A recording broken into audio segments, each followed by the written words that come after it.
Hi everyone, my name is Junalyn Mendez, and for today's video, I am going to tackle about what is food security, an evolving concept. So, in the early 21st century, the world produces enough food to feed the global population of over 7 billion. Yet, in 2010 or 2012, around 870 million people around the world continued to suffer from hunger. So, it has long been established that the availability of sufficient food to meet sa demand of food in macro level is dili siya enough to prevent from hunger or para dili magutom ang mga tao or else para dili sila ka-experience og malnourishment at local level or sa rural areas. So, despite this, food security continue to emphasize the needs of people to increase the food production. So, this chapter begins with an overview of food security as a concept. It is linkages with human security and its main critics. So, the main example of this is sa Asia. Kay mao ni gitawag og pinaka home to the world's largest number of hunger and malnourishment people. So, ang Asia is ang mao'y pinaka naapektuhan sa less food around the world. So, what is food security? So, as a concept, food security is used widely across disciplines and issues areas. In general, the absence of food security or the prevalence of food insecurity is qualified by the presence of hunger and malnourishment.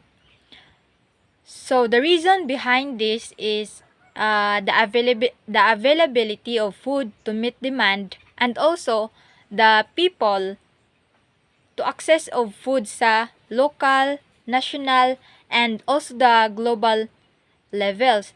Kay while nagkadaghan pud unta ang supply, pero mas nidaghan og samot ang demand because of population. So the first official definition of food security engaged at the 1974 at UN World Food Conference. So, and it stated there that food security meant the availability at all times of adequate world food supplies. So, the focus of definition on food availability and supply was heavily influenced by the experience of global food price crisis during 1972 to 1973.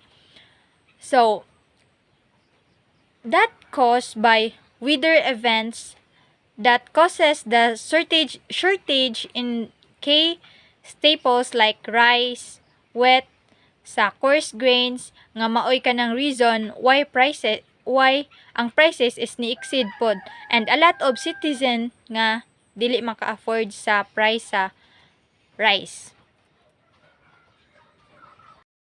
So, food security exists when all people at all times have physical, social, and economic access to sufficient, safe, and also nutritious food which meets their dietary needs and food preferences for an active, healthy life.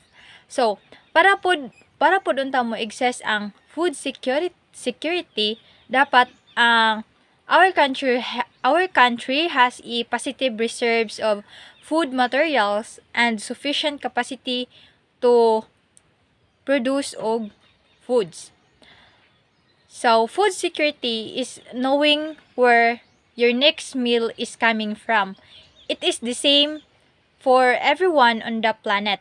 If they have a good food security, they will know that they are going to have enough to eat in the future. So, if they don't have good food security, they don't know if they are going to have enough to eat in the future.